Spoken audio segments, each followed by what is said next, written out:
오늘 주신 말씀 사무엘하 2장 1절에서 7절 말씀을 통해서 강하게 하고 담대히 하라, 강하게 하고 담대히 하라라는 제목으로 주님 주신 은혜 함께 나누도록 하겠습니다.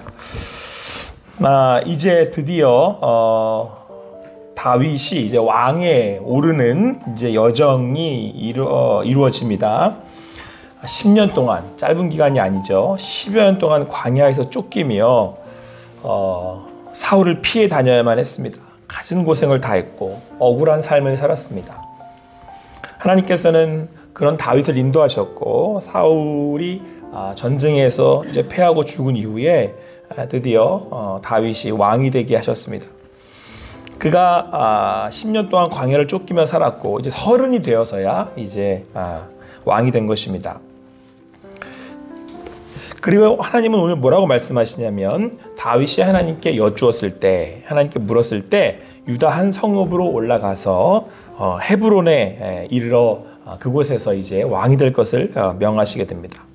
그래서 다윗은 이제 가족들과 함께 다른 이들과 추종자들과 함께 더불어서 이제 헤브론 이제 성읍에 올라가게 되고 헤브론에서 가게 되고 그들은 이제 각 성읍에서 살게 됩니다.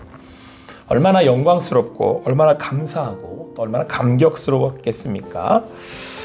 말로 할 수 없겠죠. 가진 고생 끝에 드디어 이제 하나님의 인도하심을 받아서 왕이 되고 그랬으니 또 많은 사람들이 이제 함께 따랐던 이들이 또 평안하게 성읍에서 살게 됐으니 말로 할 수 없었을 것입니다.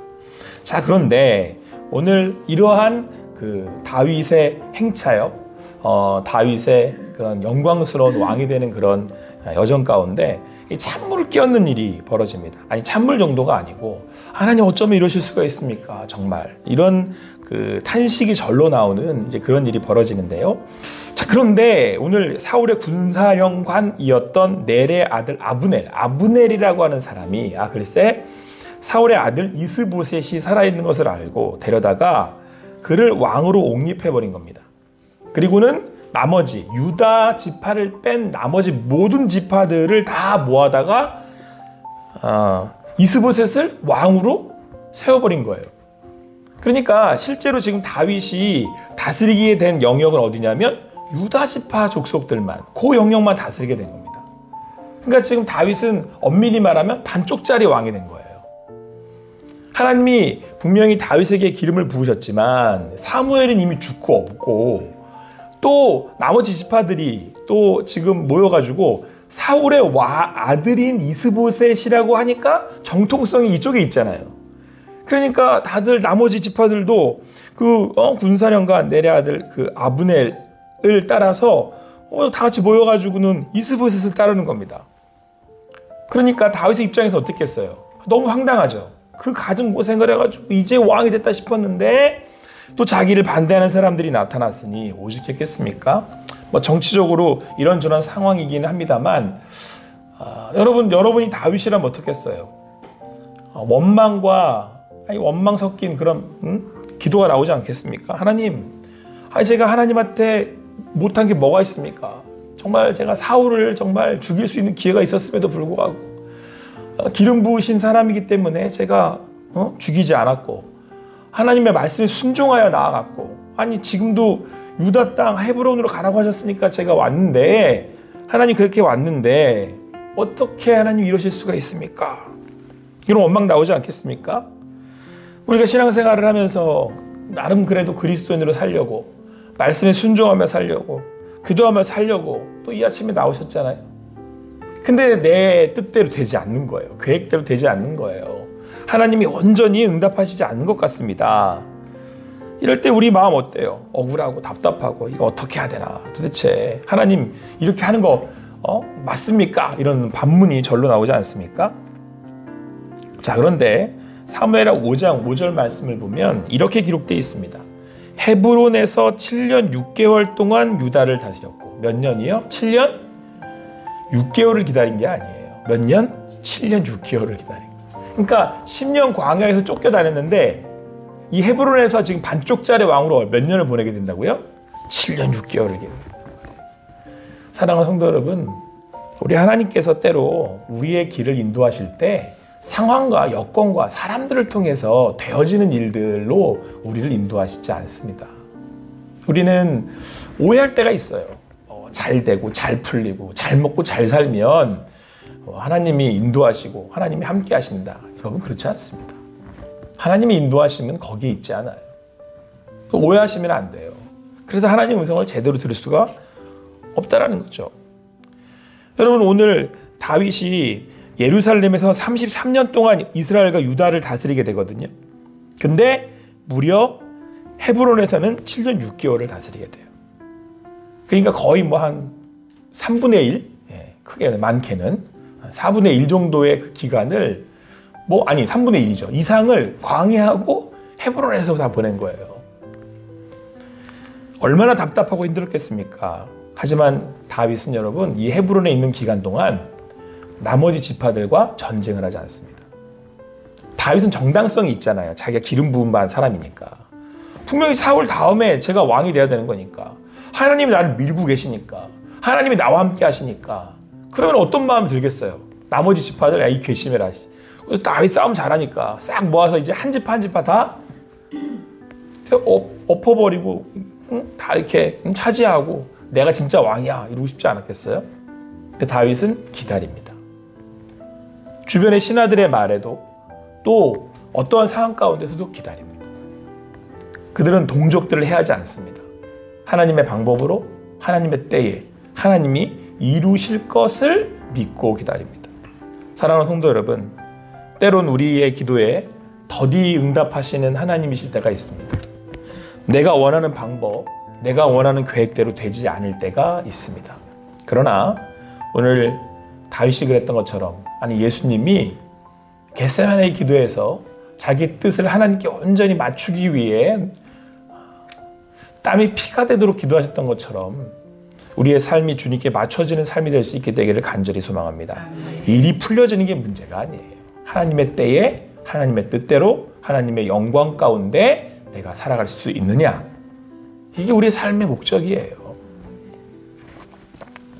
여러분 다윗이 이제 드디어 7년 그 이상의 기간을 기다렸습니다. 광야에서는 10년을 광야에서 헤매었습니다. 그랬으니 딱 왕이 되고 일단 유다의 왕이 됐으니까 여러분 같으면 가장 먼저 뭘 하고 싶으세요? 어떤 걸 먼저 하겠습니까? 오늘 다윗이 가장 먼저 한 게 뭐냐? 그가 무슨 한 소식을 들었는데 그 소식이 뭐였냐면 어떤 사람이 다윗에게 와서 마지막 정말 비참하게 블레셋에게 패해서 목이 잘리고 달려 죽은 그 사울의 시신을 걷어다가 장사 지내고 이렇게 잘 이렇게 모신 이들이 있다. 길르앗 야베스 사람들이 있다라는 얘기를 들었어요. 그래서 다윗이 전령을 보냅니다. 그리고 함께 읽은 말씀에서처럼 그들에게 소식을 전해요. 너희가 사울에게 이렇게 은혜를 베풀었으니 그릇을 장사했으니 여호와께 복을 받을 거다. 근데 여러분 이게요, 좋은 말이어서 좋게 들리지만 사실 다윗의 입장에서는 이 길르앗 야베스 사람들은 어떤 사람들이냐면 마지막까지 사울에게 충성한 사람들이거든요. 그러니까 정치적으로 다윗의 입장에서는 지금 누구를 반대하는 사람이에요?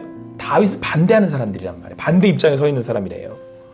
근데 지금 그 사람들에게 복을 받을 거다 이렇게 축복을 하면서 그러면서 그들에게 정말 말할 수 없는 오늘 이어진 6절 말씀을 보니까 여호와께서 은혜와 진리로 너에게 베푸시기를 원하고 그리고 나도 이 선한 일을 너에게 갚아주겠다 이렇게 얘기를 하는 겁니다. 그러면서 7절에는 이렇게까지 그 약속을 합니다. 이제 너희는 손을 강하게 하고 담대히 할지어다. 너희 주 사울이 죽었고 또 유다 족속이 내게 기름을 부어 그들의 왕으로 삼았음이니라 하니라. 내가 왕이 됐다 이제는. 그리고 하나님이 내게 기름 부으셔서 내가 왕이 됐다. 그런데 두려워하지 말아라. 내가 너희의 손을 강하게 해주겠다. 너희를 지켜주겠다.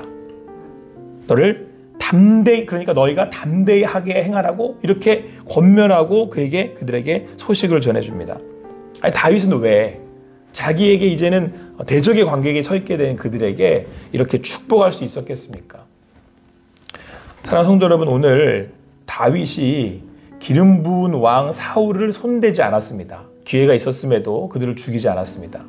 그러니까 길르앗 야베스 사람들을 왜 그렇게 칭찬하고 격려하냐면 그들이 하나님의 기름 부으신 사울의 그 마지막을 책임졌기 때문에 역시 그들의 믿음과 그들의 신앙에 대해서 하나님께서 사울을 세우셨으므로 그들의 마지막 그리고 또 그들에게 베풀었던 은혜를 기억하여 갚은 것이므로 칭찬하고 격려했던 것입니다.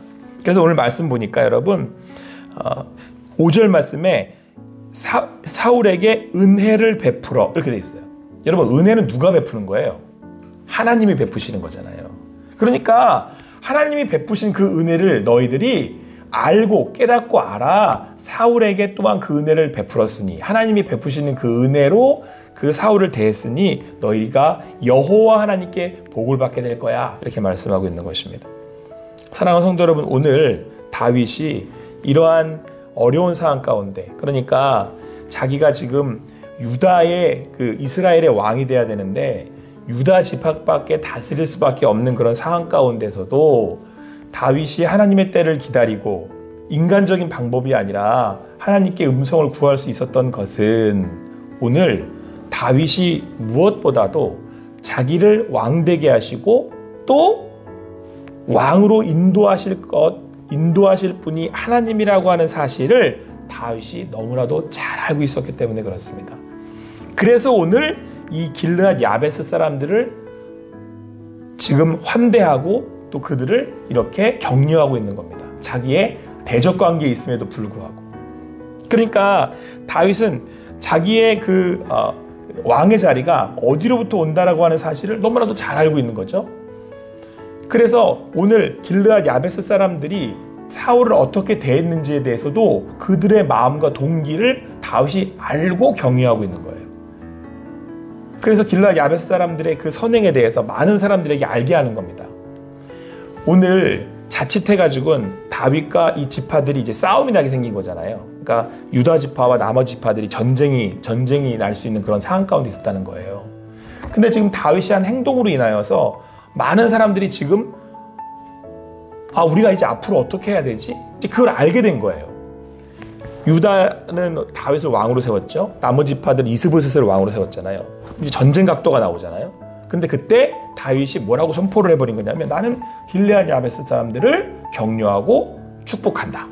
나는 앞으로 왕이 돼서도 그들을 격려하고 그들을 선처하고 그들이 정말 온전해지고 복을 받기를 원한다. 그런데 그 이유가 뭐냐면 그들이 사울 왕을 선대하고 은혜를 베풀었기 때문이다. 그리고 이러한 행동은 그들이 사울이 하나님의 기름 부으심 받았다는 것을 너무나도 잘 알고 믿음으로 한 행동이기 때문이다. 이는 사울을 세우신 분이 하나님이시기에 난 그것을 믿기에 내가 그를 선대한 것처럼 하나님께서 나를 왕으로 세우셨고 앞으로 나를 왕으로 세워 가실 것이기 때문입니다. 라고 하는 것을 이 길르앗 야베스 사람들을 선대함으로 선포한 거예요. 이 지파들한테. 그러니까 지금 자기를 따르지 않은 나머지 11지파들이 그걸 보고 정말 다윗은 누가 세웠다? 하나님이 세웠구나. 앞으로 다윗은 누가 세워갈 것이다? 하나님이 세워가겠구나. 라는 걸 특별한 전쟁이나 어떤 그런 정치적인 외교술이 아니라 오늘 이 길르앗 야베스 사람들을 선대함으로 인해서 다른 사람들에게 다 보여준 거예요. 가르친 거고. 사랑하는 성도 여러분, 여러분의 삶의 걸음걸음이 그 하나님의 인도하신 가운데 있습니다. 우리를 세우신 분이 하나님이시기에 앞으로 우리를 인도해 가실 분도 하나님이십니다. 그래서 여러분들의 그 한 삶의 걸음걸음을 통해서 또 다른 사람들이 또 나와 함께하는 이들이 그 하나님의 인도하심을 함께 고백할 수 있게 되기를 소망합니다. 여러분들이 그 오늘 다윗이 그랬던 것처럼 하나님의 음성을 듣고 헤브론으로 향하는 그 순종의 걸음걸음을 갔던 것처럼 여러분들의 삶이 그렇게 걸음걸음이 하나님 앞에 겸비하여서 그 주님의 음성을 따라 주님의 때를 기다리며 그 주님께서 나와 함께 하심을 믿음으로 고백하는 그런 삶이 될 수 있게 되기를 소망합니다. 그럴 때 여러분의 삶을 통해서 하나님의 인도하심이 증거될 뿐만 아니라 하나님이 영광 받으시는 거예요. 그러니까 당신을 세우시는 분을 당신을 내가 존대하고 환대하고 격려하는 것은 당신을 세운 분이 하나님이시기 때문이라 그렇습니다. 그 얘기는 이 사람한테 무슨 얘기를 하는 거예요? 당신이 비록 지금 힘들고 어렵지만 손을 강하게 하고 담대히 하십시오. 왜냐하면 당신을 인도하는 분이 하나님이시기 때문에 그렇습니다. 이 메시지는 또 반대로 나한테 돌려 들어와요. 내가 이 사람을 그렇게 선대한다는 건 이 관계와 이 상황 가운데 나를 인도하시는 분이 누구다? 하나님이다. 그래서 다윗이 기다릴 수 있었던 거예요. 비록 7년 이상의 시간을 기다려야만 했지만. 사랑하는 성도 여러분, 여러분의 삶에 이 은혜가 있게 되기를 간절히 소망합니다. 여러분들이 삶이 이 은혜의 통로로 쓰임받기를 간절히 소망합니다.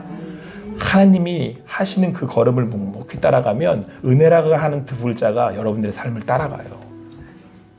그리고 여러분을 통해서 많은 이들에게 그 은혜가 어떻게 돼요? 흘러가요. 특별히 뭐 대단한 뭐 능력을 보이거나 힘을 보이거나 하지 않아도.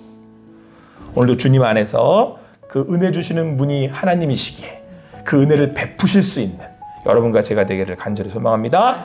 그렇게 여러분의 손을 강하게 하고 담대히 하십시오. 그리고 여러분을 통해서 또 다른 이들이 그렇게 그 손을 강하게 하고 담대히 하게 될 것입니다. 기도하시겠습니다.